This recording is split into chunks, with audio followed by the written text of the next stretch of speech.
নববর্ষের শুভেচ্ছা। অলোকের সম্বন্ধে আমার যা ধারণা বা আমার যা উপলব্ধি, আপনি যদি এই বইটা পড়েন তাহলে আপনি উপলব্ধি করে যাবেন। আমি হয়তো এটাই রিপিট করব, এটা রিপিট করে তো লাভ নেই, আপনারা আলটিমেট বইটা পড়বেন এবং তখন জানতে পারবেন ওর সম্বন্ধে আমার মতামত, ওর সম্বন্ধে আমার বিশ্বাস অ্যাজ এ প্লেয়ার, তখনই বুঝতে পারবে। তবে এইটুকু বলতে পারি এক কথায়,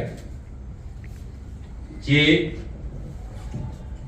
আমি যদি কোচ হই, কোচ আমাকে যদি পছন্দ করতে বলে যে তুমি চারটে ডিফেন্ডারের মধ্যে তুমি কাকে নেবে, আমি তখন ফার্স্ট যদি আমার লেফট ব্যাক চয়েস করতে বলে আমি বলবো অলোক মুখার্জি নেব।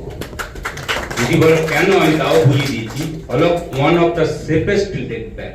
অলোক কিন্তু কোনো রিস্ক নেয় না। সবচেয়ে বড় কথা, অলোক ওর লিমিটেশন বোঝে। যেমন অলোক আমি দেখেছি, যত সাইড ব্যাক আমি খেলতে দেখেছি, তাদের থেকে কম্পারেটিভলি কম ওভার লেপে যেত অলোক।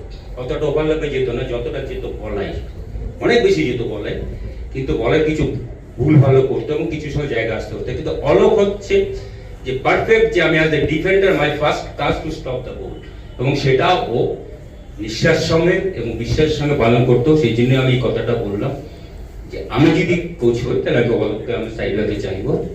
সুতরাং আর বিশেষ কিছু বলবো না, কারণ যা বলবো এই বইয়ে রিপিট করবো। সুতরাং আপনার বাড়িতে পড়ে নেবেন। আপনাদের সবাই ইংরেজি নববর্ষ ভালো কাটুক এই কামনা করে আমি আমার বক্তব্য শেষ করলাম।